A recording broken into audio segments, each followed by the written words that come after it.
Hi, folks, and welcome to the Sunday Morning Samoflange. I'm Matt. I want you to redo that opening because that was so low energy, and I insist that you try it again. No, I mean, I want you to keep recording. Keep recording and do it again? But anyone listening Hi, to folks, this... I'm Matt, and welcome to the Sunday Morning Samoflange. That was better. Okay. And I'm Benjamin. Yay! That was a little fun. I was trying to be more superhero, Well, you see, I was trying to get my superhero. I've made it a thing. Sunday Morning Samoflange. Oh, okay. Well, that's a good segue. Yeah. Okay. It So was gonna top be more 5 epic. superheroes is this. Yeah, it was going to be more epic than that. Yeah. Well, I mean, I've made it a kind of a habit to listen to a lot of the backlog of Saturday Morning Samoflanges on Saturday morning. Not the ones I've recorded necessarily. Sometimes I re-listen some to older them ones. because we don't plan these out ahead of time, and so because it's all off the cuff, and sometimes I want to re-listen to what we talked about. The only thing we discuss is what the topic will be, but we don't discuss anything about the topic. And there were And a couple of things in, I think, this episode or the next one that we talked about before during a podcast, and like that would be the reason. But anyway, there's several of them that I haven't been a part of, and so I've gone back and I kind of do an archival listen to on my Saturday mornings while I'm doing other stuff on my computer. Yeah. Anyway, so I've gotten used to your excitement when you open and when you cold open. Really... Hi, folks! And it's just so ready and there. It is ready. And it was the first one. I was really disappointed to hear you not give me your all there. And you know what? Out of all my co-hosts, I'm glad you're my co-host. Really? Yes, I am. Oh, that's yes, I am. awfully sweet. I was happy to have Megan for 1 year and happy to have Stepdaddy come in here and there. And then, of course, my original CJ and Mikey, which we should ask one of them on sometime. I miss those guys. Mikey is still a fairly regular listener. So, is he? Hey, how you doing, Mikey? Good to hear. Mikey. Good to see you, buddy. Mikey. You should come back. We need to have you back, man. We should. I really do. In fact, there's a topic that I have in mind. Hit me with the topic. I really want, Mikey. This one's for you. Yeah. Are we not going to reveal it? No, I don't want to reveal it because I know Mikey's going to want to be a part of the podcast when I talk about it. It's 80s. It's 80s related, so he's in, and it doesn't even matter what the rest of it is. He's in like planned. I understand. Or top 5 Elizabeth Shue moments. He'll only complain because it's only 5. Should be 10. Well, good grief. All involving the Karate Kid. Oh my gosh. Okay, so anyway. Superheroes is kind of a generic topic, but you know what? I figured I'd get asked this. Do you? I get asked this on my monthly Q&As every once in a while. I'm thinking, you know what? I just talk about 1 or 2. I've never talked about a top 5. We've never done a top 5. I guess Superheroes it's is a popular topic. And you know, it's because I've been to several Comic-Cons back before the pandemic, and that always comes up. Like every Q&A panel you go to, top 5, anything, you know, when Stan Lee was kicking around, that was, the dude got asked the same top, who would win in a fight question probably all the time. 7 times. And to be honest, in a panel. You want to ask that. I get it. Comic book nerds want to ask, who do you think would win? Right. I mean, of course they would. And of course you're going to ask Stan Lee if he's going to be there. He's the one who started most of this mess, and it's his fault that we're doing this. What else does he have to do? Just tell us who would win in a fight, in a comic book fight. Yeah. It was great because the first time he gave the answer, he gave this, well, let me tell you, it's about the artist and who drew it. And I can't do a Stan Lee impersonation, but I got to meet the guy and talk to him. He's very nice. He's a wonderful man. You know, he was at a Comic-Con we were at, and I had a picture of him on my badge because he was one of the special guests. Sure. And Megan goes, hey, and she said, you know, that guy behind us in line looks just like the guy on your badge. I went, really? And I turned around, and I'm staring right at Stan Lee. You were standing. Why was he in line? He was walking through the crowd. Just walking through the crowd. No one noticed him. What? No and then way. I just turned. Was this when he first started doing Comic-Cons or something? No, he'd been jumping here and there. Okay, you know, he was kind of. I wouldn't say new. I have an alternate story to this Stan Lee story, but go ahead. But anyway, I looked at him and he looked at me and went, "You're Stan Lee," and he goes, said, "Yes, I am." He said, "Hello, true believer," is what he said. And then everyone in the crowd, it's like he took off the Harry Potter cloak and now everyone could see him. I mean, it was weird because he was walking through the crowd and he walked up to me and he just kind of smiled and I went, "You're Stan Lee." He went, "Hello, true believer." And then everyone kind of turned and went, "Whoa, Stan Lee's here." I said, what was everyone doing? How did he make it through this crowd? Everybody thought it was just a really good costume. And so he got up and on stage. In front of the gates. Oh, okay. And said, "Excelsior!" Excelsior! And then went goes inside. wild. But he decided to walk through the crowd. I love it how he hammed it up. He took the moment. But he no one seized knows the moment. Megan said, "That guy looks just like the guy on your badge." Wow. Well, what was great is I met him at Salt Lake City Comic-Con when the first Salt Lake Comic-Con that they had, the very first one they had. So the inaugural con that they had there, way overpopulated. Like Fire Marshal was coming in every few minutes to like, y'all are so done. It was wild. But Stan didn't show up until day 3, and I mean, like the parting of the Red Sea would have played second fiddle to the way that these people parted and cheered and applauded for Stan. He was loved. He was being escorted with love and adoration through the entire building, and he was genuinely touched by it. He was loved. He was really overwhelming. I did stand in line for a minute to get his autograph, but then found out the line was 4 to 6 hours long. And I said, no, I've got a life to live. I don't regret that. Because I did have a lot of the things I wanted to do, but I wish the line would have been shorter. Well, you got to tell him who he was in line anyway. I did. So in the crowd, yes, I did, when no one else knew him. And my friend, I had a friend in California, the producer in California, she produced his biopic or whatever, his not his autobiography, but it's just, what is it? With Great Power is the documentary. Gotcha. Did you see that? No, I haven't. It was actually, it's worth watching. So my friend Nikki directed and produced that, and she got to talk to me about it, and I got to meet him with her briefly, and we talked about it a lot. And she got to spend a ton of time with him and his wife, and just recording. But it was usually just her and the cameraman, right? And there's one scene, because I asked her, what's your favorite part of the entire documentary that you did, because you spent so much time with him. Exactly. And she said that there's one scene, I think near the middle of the movie, when Stan was in a bad mood, and you don't see this in the movie, but he was kind of in a grumpy mood and not really wanting to answer any questions. And they were in his house, and his wife was in a good mood, and she got up and like she started dancing, and she was like, come dance with me, Stan, come dance. He's like, no, I'm not doing that. Not the cameras are here. And like, he was really grumpy. And then you can hear Nikki, she doesn't like to be on camera at all. And so, but you could hear her, and they had to leave it in because it was the only take that they got. And you could hear her say, Stan, come on, or something like that. And then he's like, okay, fine. And so he stands up, and then there's a very sweet, touching moment where he and his wife start dancing together, and that's her absolute most priceless, because that wasn't scripted. It was a genuine, and she didn't call attention to that in the movie. So only the people who are listening to this podcast or who are friends with me, and I've told this story to, are aware of that. Wow. And so that's cool. Yeah, it was a really sweet moment. Now we're going to get off the range here, because I just saw a documentary. Yes. More Than Miyagi. Shut up. Yes, he has his own About documentary. Pat Morita? Yes. Fantastic. Kind of sad. I'm sure. Alcoholic. Oh yeah, I did know that. And I did know that. died alcoholic. because of his alcoholism. Yeah. Mm-hmm. But fun story for Next Karate Kid, since that movie had no joy in it. It had a few good Miyagi moments. He laughed at his own jokes, and it was great. He would talk to the director. He's like, "Is that it?" He said, "Are you done with me?" He's like, "Yeah, we're done with you for the day." And then he'd yell out, "That's a wrap for the Jap," and he'd walk back to his trailer. He had his own catchphrase for when he was done. When he was done, he goes, "That's a wrap for the Jap," and then he'd walk out. And that was just it. But they said he always said little things like that was to make people laugh, and he, pick on his little heritage and everything. They said, "How did you become a comedian?" He said, "Well, I had a great oriental joke." Okay, anyway, you can hand me jokes too. So, and then one time he got he was a stand-up comic before he went to theater. I realized that. Movies. Well, they booked him on a World War II veterans thing. Yeah. And he didn't realize that, and he's Japanese, and he just kind of showed up. Shoot. And they're all looking at him. He went, "Before I start, I'd like to say I'm sorry about your harbor." He got people laughing. He did not. Yes, he did. He did. And he kicked it off with them. Anyone else would have just walked off the stage and said, "I'm not doing this."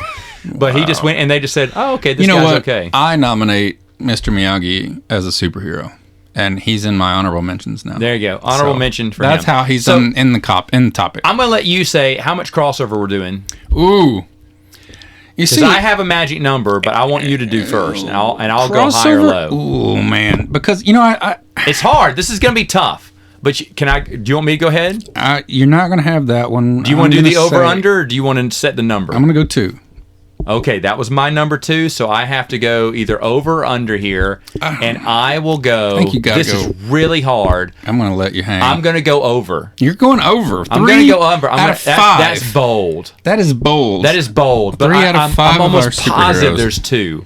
Okay, because you are very well read in the art of comics and superheroes. But I can't go under because I think it's going to be. I think it will be 2. But that's why I let you go first. Because you are very prolific when it comes to this kind of thing. Like, we're surrounded by a lot of. That's true. I've read a lot of comic books. You have. Like, way more than I have. I worked at a comic book store. That is also true. All right, so my number 5. I'll go ahead and start. Go ahead. Robin.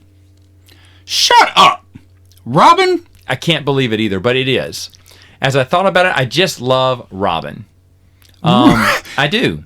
It's weird. Tell me why. My brother, it's his number 1. Robin this would be his number 1 superhero. The crap out of me.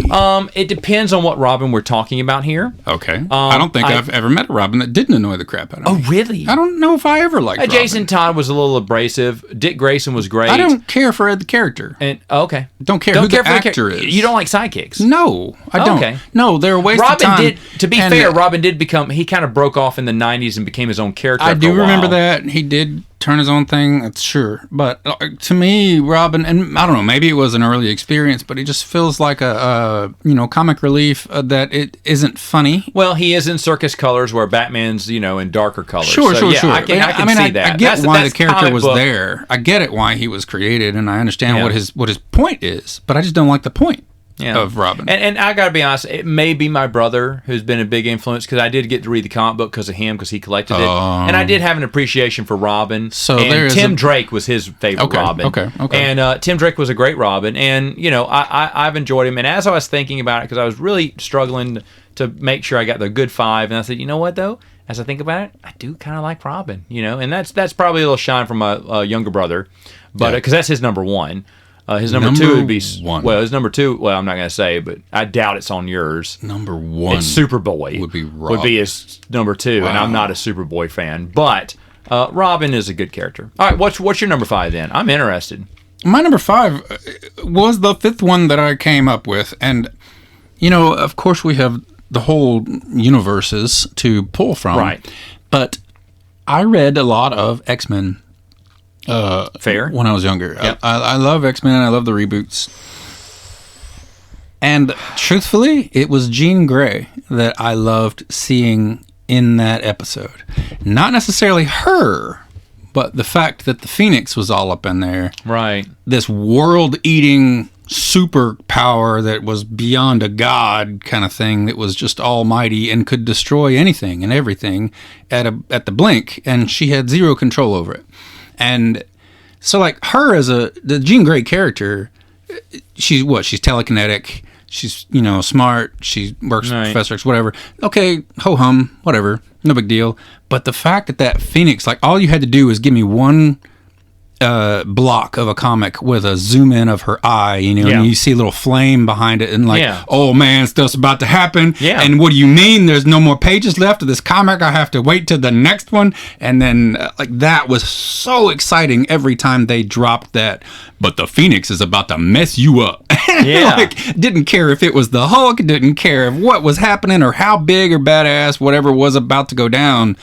Boom, the Dark Phoenix was coming out, or whatever version of Jean Grey there was. And I always just got so excited to see what they were going to do with that all-powerful thing is all. You just made me change number 5. Shut up, really? I just realized there is when I thought X-Men, I was just thinking Marvel movies, and I was so stupid. My favorite X-Men, I think he appeared in one Marvel movie, but it was easily forgotten, and he was not really a well-developed character, but I love Gambit. Oh, man. Yeah. I love Gambit. Very underdeveloped character. Very underdeveloped. Well, the cartoon did very good for him in the 90s. Yeah, he was fun. And the comic book did all right with him in the 90s, too. But now he's been largely forgotten as an X-Men. And hasn't there been a Tied to movie about him for a long time that's gone? I think Wolverine had a spin-off where he was kind of a small character. He was a small character. But it was terrible. But he was supposed to have a full-on... He was, and I wish he would have, because he was hot in the 90s and then slowly faded into obscurity. I think being from Louisiana, we all kind of pulled for him anyway. We did, but I just thought he was cool. too. I mean, super cool. Super cool that he could do that. Was that his only power? Is that he could charge up the cards? Yeah, or any inanimate object he to throw and explode. Yeah. That's pretty cool. It was cool. It was cool. It was different, and he used cards because he's a gambler from why New not, Orleans. And I love Gambit, so I'm gonna switch it to Gambit number 5. All right, I'm gonna switch it to Gambit because I totally forgot about him, and I shouldn't because I used to collect the comic book cards of Gambit. Actively. Okay, so my number 4, and the rest of these are pretty solid. My number 4, when I was a kid, used to be my number 2.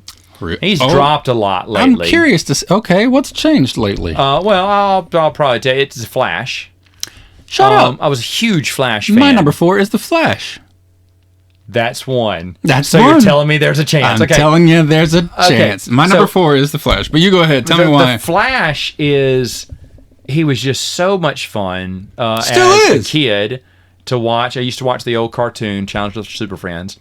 And, okay. Now I'm realizing I think why and that's why he was a big character. Now I haven't watched the WB show. I did watch the old 90s show with John Wesley Shipp as the Flash. I didn't remember that name, and I used to love it. I loved that. That was a great show. They did a good job with that. It was fun. The music was by Danny Elfman, who did Batman, and it was really good.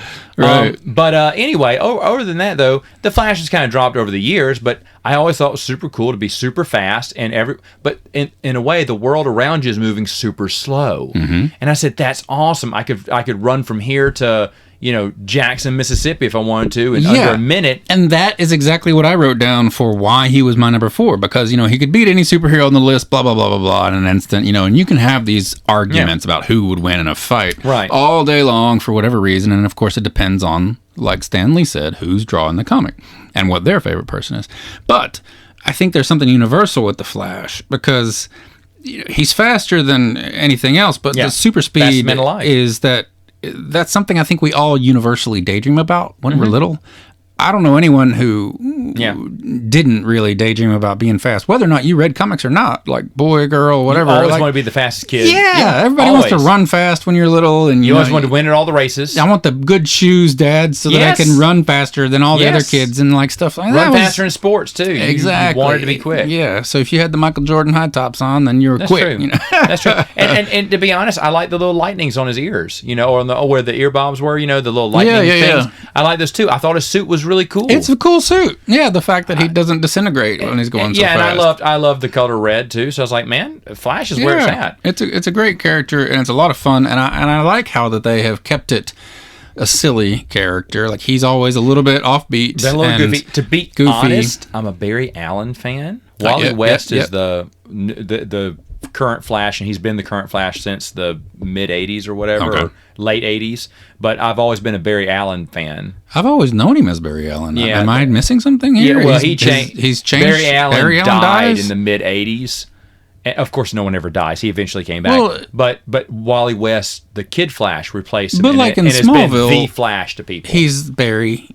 Is he really? Yeah, he's Barry Allen in Smallville. Allen. That's awesome. And then I thought his name was Barry in the new reboot too. I might be wrong. Oh, you may be right. His name may be Barry. I tried to watch the WB new one. No, I think that's Wally West or whatever it is, but I was not impressed. I'm just not impressed. I was really disappointed with that show. I don't like WB shows. No, I don't either. Superhero. I'm glad they're doing the Are we talking about WB? Is that what we're saying? Yes, WB. Yeah. Yes, because the casting directors who work for WB love hiring pretty people. They don't care if they have any talent or not, but if they're pretty, then they get cast. The only reason, I think his name is Wally West in that, because the dad is John Wesley Shipp, who was in the original series. And I almost started watching it because they had an episode where Mark Hamill guest starred as the Trickster, a villain from the original Flash series. Wow. And he's talking about, he used to be a villain back in the 90s.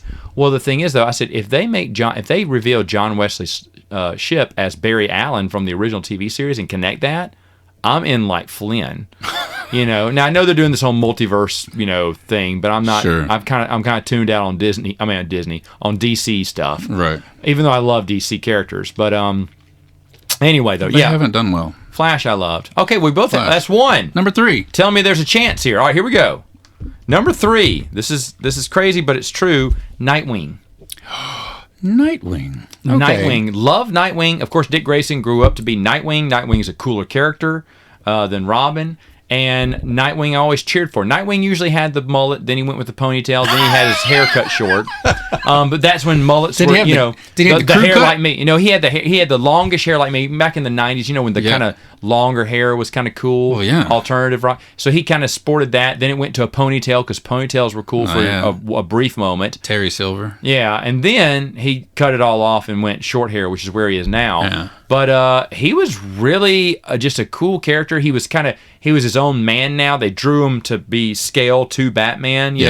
Robin, I guess there's a rule. You cannot draw Robin taller than Batman. He always has to be smaller. But it's funny how Dick Grayson went to Robin to Nightwing and then automatically grew 3 feet. But, I mean, I get it. That's how it works there. But he grew up and... Yeah, I just like the character Nightwing. In fact, I sat there for 2 awful seasons of DC's Titans just to see Nightwing, and it wasn't worth it. But it wasn't worth it at all. But Nightwing as a character has always been pretty cool for me. Chuck Dixon wrote a fantastic series back in the 90s with Nightwing, carried that storyline really well, where you didn't care about Batman, you cared about Bloodhaven, which is one of the little towns outside of Gotham City.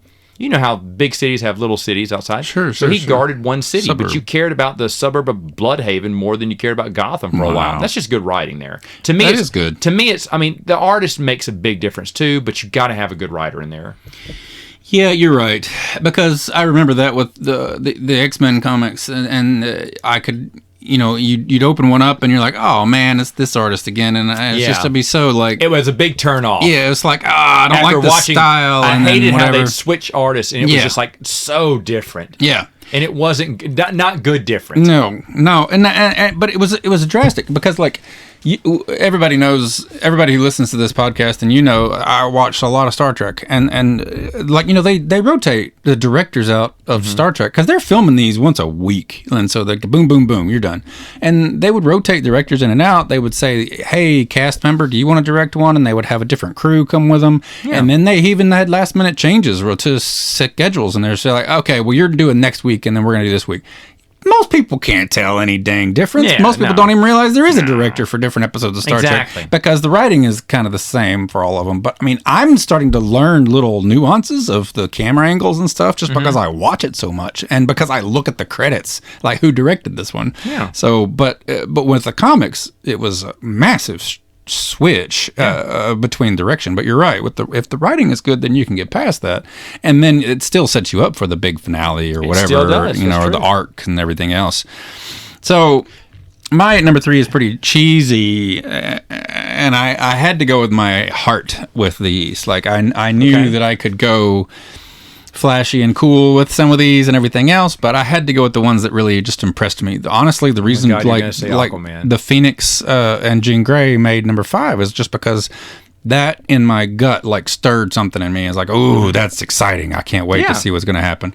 And so honestly, my number 3 is hokey, but it's Captain America. And it's because he is such a good leader. And he's a jerk, and he's got his problems and everything else, but he's a good guy. He's got his super strength and everything else, but he really just tries to be the best guy that he can. What I love about like the war, what's it called? The Civil War, is that that's a good storyline. Captain America was the only one who could have made that work. With the egos, like, now granted, you've got registration and anti-registration, blah, blah, blah, blah, blah.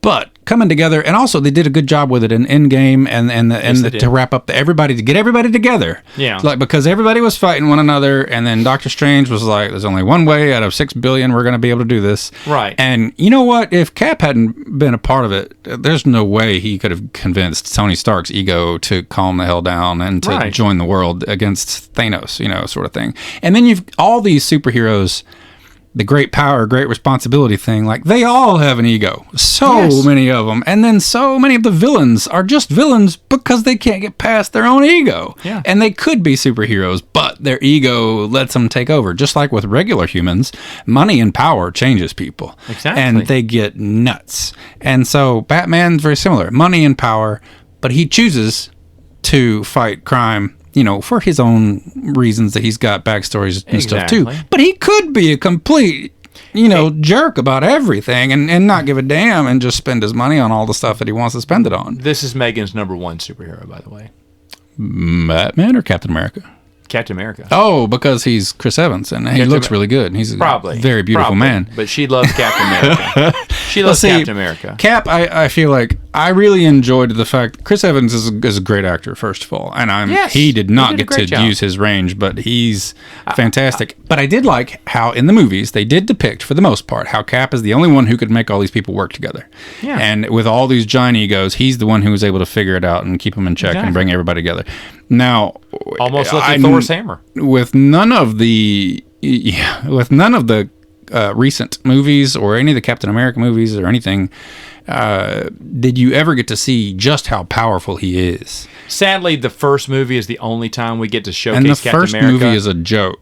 I hated it. Oh, really? Hated it. I thought it was the best one. So disappointed in the first. I forgot what it's called even. I thought it was the best one because it was about Captain America, and the other the second one was called Shield the movie, really, and the third one was called Avengers 1.5. You're right. Because because of the foreign box office, they didn't want to do Captain America, and it's a shame because he should have shined in his own movie. Yeah, and I just thought the movie didn't do very well. Like I didn't like. I was also coming in as a big comic fan and a Cap fan, and he did not get to showcase nearly as much. I'm not saying Civil War is a bad movie. I'm just saying that it sucks that a Captain America movie has to have all these people just to be good. It doesn't. It just needs Captain America. I agree. And he should have gotten his own movie, independent movie. I didn't like Winter Soldier. You didn't like Winter Soldier? It was a S.H.I.E.L.D. story. I did enjoy Winter Soldier better than the first one, though. It overshadowed Captain America. Well, see, the other thing I like about Cap is that is his weapon, is a shield. Like, he's literally all about defense, and he's just trying to do the right thing. And so he's a good guy, and he brings everybody together, and...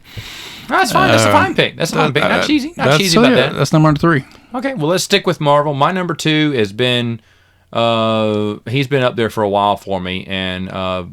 Spider-Man. I just love Spider-Man. Really? My honorable mention is Spider-Man. Just because of my story about Stan Lee. And I don't think you can have a conversation about superheroes without Peter Spider-Man. Parker. I've always loved the old comic books. I want you to answer this for me because I do not get what the obsession is with Spider-Man. I have never given a dang about Spider-Man or his story. Like, I enjoyed the Tobey Maguire first movie. Well, not the... And outside of that, I never liked the comics. I mean, it's okay. It's not bad. But I've always enjoyed it because he has a great showcase of villains. You like the villains in Spider-Man. He has a great showcase of villains. And guess what? The very first Spider-Man book I read was him fighting Dr. Doom. For years growing up, I thought Dr. Doom was his arch nemesis.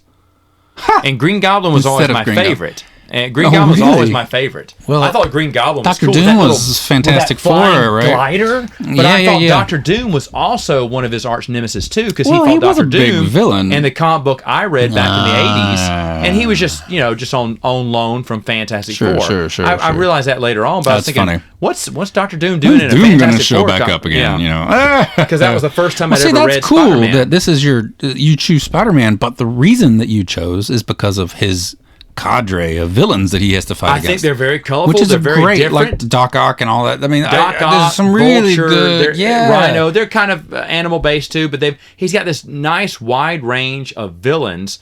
What's it called? A showcase of villains or whatever. Sure. His range of villains it's a nice book of villains that he can go through, and they each have their own little Sandman. They each have their own little thing that he has to beat them. He has to outthink them. The Hydra guy is his name is Hydra. I don't know who that is. The water guy.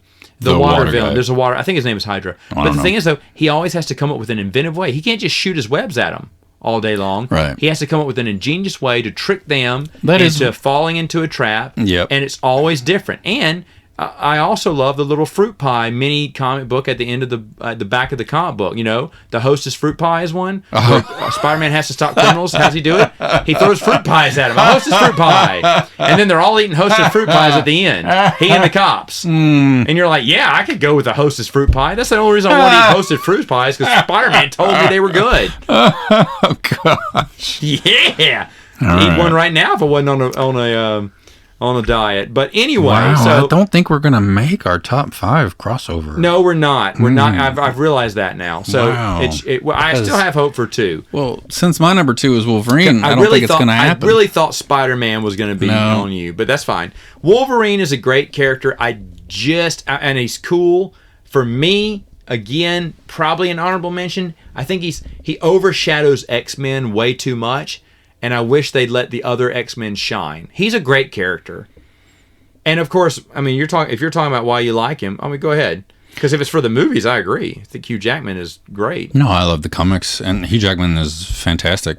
Comic books are great. Yeah. One of my favorite Wolverine stories is when Magneto pulls out his antimanium, almost kills him, and he has to have bone claws for several years. I think he had bone claws, which I thought was really cool. Yeah, they did. I thought that the comics did a really great job with the variety putting him through so much awful torture. I don't think anybody got tortured more physically, like clearly. Oh, that was horrific. He's all about regeneration, the antimanium right? was being pulled all out of him, and he's like all, ugh. Yeah, it's just like, and honestly, most iterations of Wolverine have been pretty bad, like video games and sort of spin-offs and everything else. But there was one video game I can't remember the name of, but it was very much a mature rated game, and it was it's probably 15 years old now, but it was by far my favorite because the opening credits, the opening cinematic of the game had him getting shot in the stomach with a shotgun, and then like the hole closing up, like, and you're looking through Wolverine at the guy's face when he shoots him, and then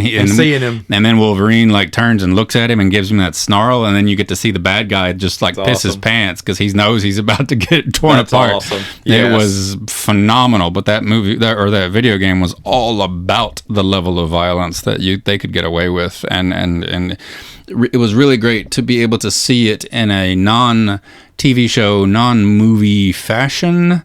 That this was after the Bryan Singer X-Men movies must have come out, but I loved being able to he got to showcase how he can use his anger and really just tear people apart. Like, it was because he's bitter because he's got the amnesia going on, right? So which classic is good. Trope, that's another cool. Which is tired, but it's good for him. And I so the fun thing that you get to reveal different lifetimes that he's led and everything else, and how old he is, and all these little jokes about it.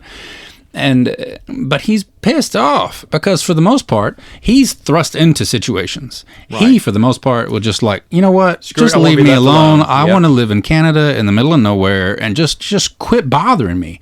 But everybody's got to bother him because he's got adamantium skin or adamantium bones. They want to use him as a weapon, Weapon X. And they need him as Weapon X, and so everybody keeps bothering him. He just wants to be left alone, and he's pissed about it, and his whole family dies again, and like, of course I would be mad too. Smoke cigars, right? I mean, I've thought about this. Kiss on Jean Grey. If I had a superpower or whatever, would I want Wolverine? And I'm like, I'd be pissed off too if everybody just wouldn't leave me alone.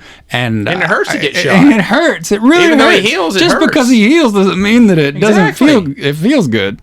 So, and also, I think deep in Wolverine's core, like, he pretty much knows he can't die for the most part, right? But he's always willing to put himself out there for whoever needs it. So he's willing to basically die for people. That's his hero trait, is that somebody has a desperate situation that only someone has to die to save. He's like, all right, I'll do it. Because he knows he probably ain't going to kill him, but he's going to go through this absolute hell for this person he probably doesn't even know or has just barely met, because it's the right thing to do.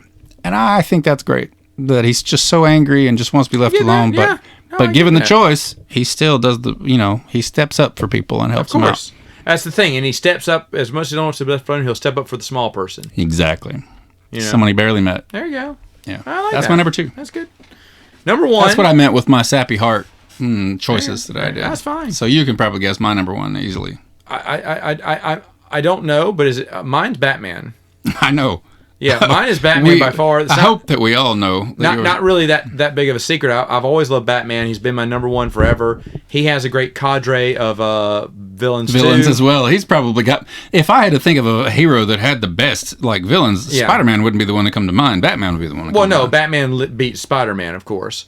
But Batman is just great. He's just a great character. He has no superpowers. He uses his mind, his detective skills, and he's the most dangerous man in the DC universe, and I love that. So excited that we literally have a podcast that ended up being Batman versus Superman without even talking about it first. And I hate the piss out of Superman, but go ahead. Isn't that funny? Like, I hate the piss out of Batman. That's great. I love it. Because they hate that. Well, they don't hate that. And I love this. I love this about Batman and Superman. There's always been this respect, dichotomy, but this this kind of hate. Yeah. But it's because of two different... totally different. Superman is the most optimistic person. Batman is the most pessimistic. I'm more like Superman in a way because I'm very optimistic. Right. But I love Batman. I love his pessimism, his realism in it.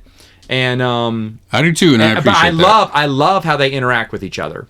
I do too. That's my favorite part of all of it. Yes. I don't care who wins, quote unquote. No. That never matters. It's how they handle it and what happens as they interact with each other. My favorite scene was there's a comic book called Final Night where the old Green Lantern, Hal Jordan, who is an honorable mention for me because I loved Hal Jordan, Green Lantern, used to collect all his comic books back in the day. Right on. And he came back. He returned. He was a villain, but he returned. He was trying to destroy the sun. That's why it's called Final Night. Now, because he destroyed the sun or whatever, Superman was losing his powers. Sure. His powers from so it weakened Superman. So wait a minute. Who destroyed the sun?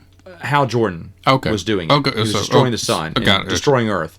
And at the end, I think Batman and Superman convinced him this is the wrong thing to do. Hal sacrifices himself to, save the sun and whatnot.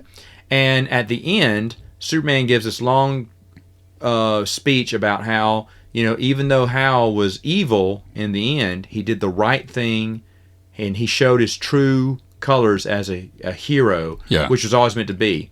Batman looks at him and says, Clark, get over yourself. Yep.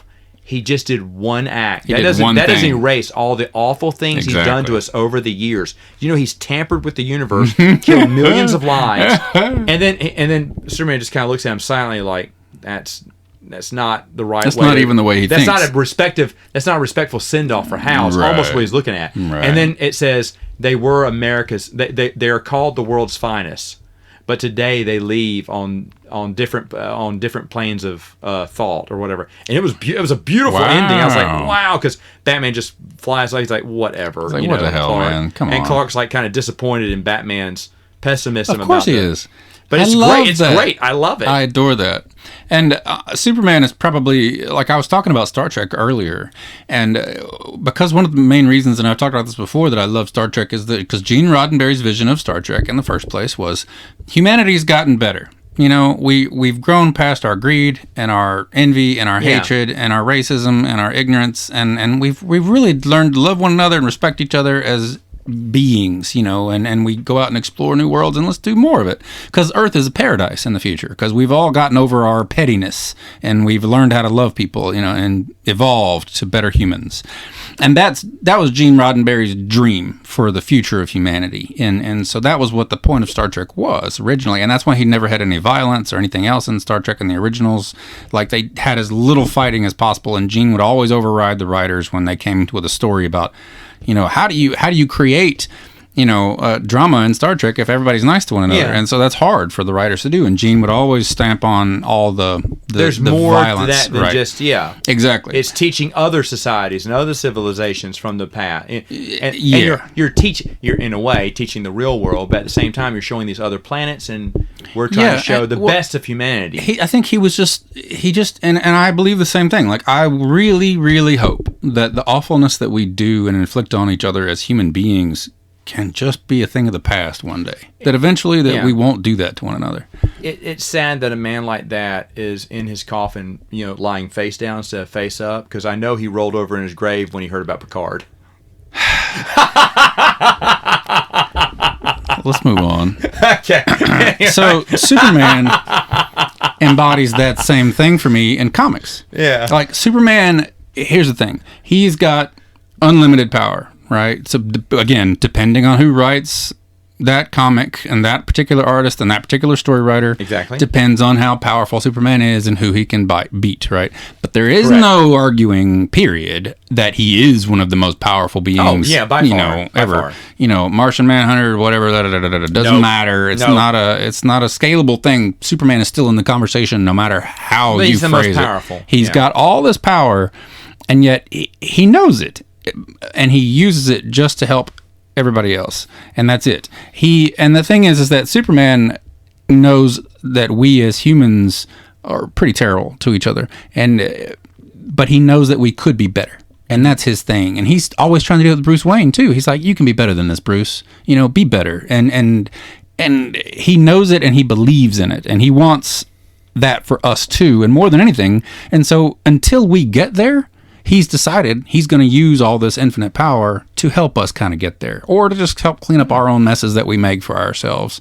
And, forget the weaknesses about the kryptonite and love and Lois Lane and whatever else. Like, those are just story buttons that you can press at any time. But the point is that he's here on Earth when there are plenty of other planets he could go to, and he's fully aware of, and that he could fly to somewhere else and live out his life and be like Wolverine and live up in Canada of the galaxy. Exactly. But he chooses to be here to help us out. And he could fly to any other galaxy with a yellow sun, he'd be good. Yeah. I think. I don't know. I might be wrong on that. As much as I don't like Superman, I do love the Christopher Reeve Superman. Now, honestly, I think those are big reason why. Because the Christopher Reeve Superman was my first probably superhero experience. It's not about how you play Superman. It's about how you play Clark Kent. And how vastly different those two characters were. One of my favorite scenes is the second one, where he's about to tell Lois who he is. He takes off his glasses and suddenly he stands up straight. Straightens his shoulders. Yeah. And then something happens and he puts them back on, slumps his shoulders, and already he is transferred. He is transformed into... And it's a very subtle music cue that they use, but that's it. It's just a tiny little subtle change. Wonderful. There's a lot of wonderful moments. Even 4, which is terrible...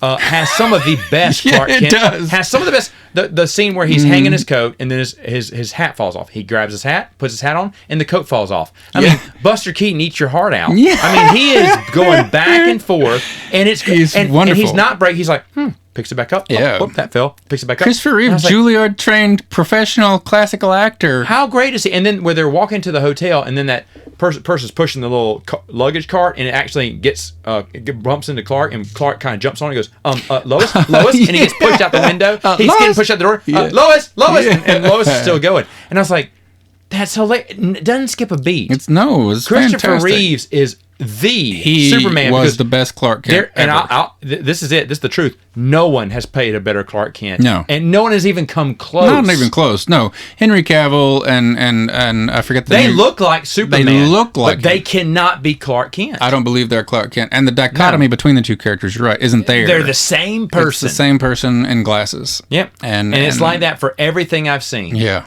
Everyone I've seen. And there's a brand new thing I just read like 2 days ago, I think, that that J.J. Abrams, as polarizing as he is in the reboot of a new Superman movie without... is it Henry Cavill is the new one? Without Henry Cavill. And that Cavill is in there for... the greater universe, so like he can show up in Gotham or fly by in Flash, or he can have a conversation with someone and stuff like that. But the point is that they're recasting Superman, and they're going to do it again. They're going to try again.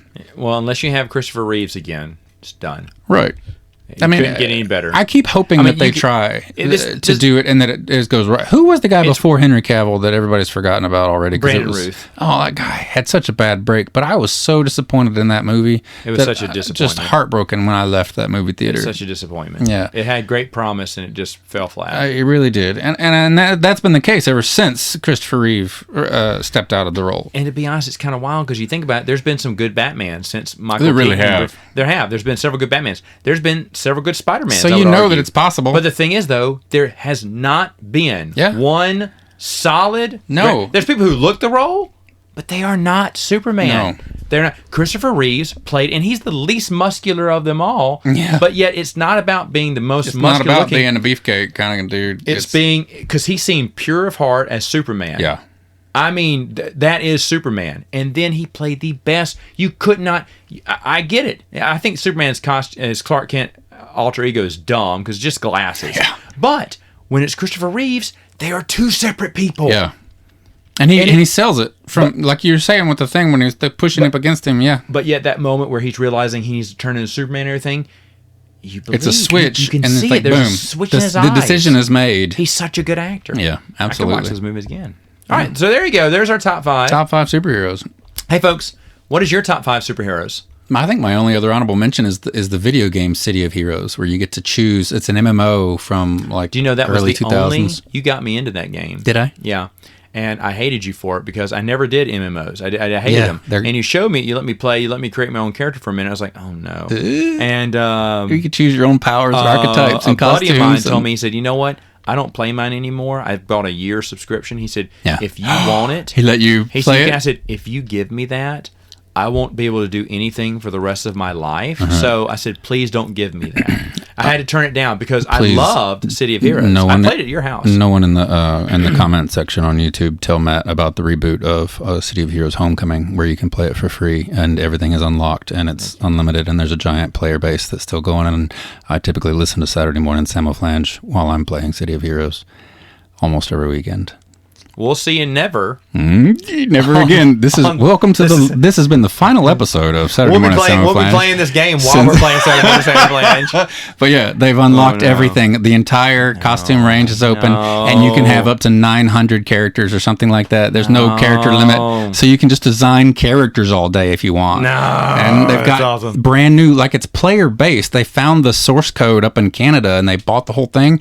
But to keep it quote unquote gray area legal, they had to delete everything that was in there. Like they kept the game, but any of your heroes and stuff you had all got deleted. Well, they're backed up somewhere, but they just started the game over with no one can keep all their stuff because of the legal reasons. Right. But they started the game over with a new engine and they're developing new stuff. So there's new power sets and new missions and new everything because they're constantly developing it. And they're amateurs, but they're being game developers because they were so passionate about the game and how great it was. And it's actively got content, and every time you log in, there's tons of people. It's fantastic. And the server name is called Torchbearer because they keep it going. I love you too, Matt. This has been a wonderful episode. We'll see you next time. Saturday Morning Samoflange. Woohoo!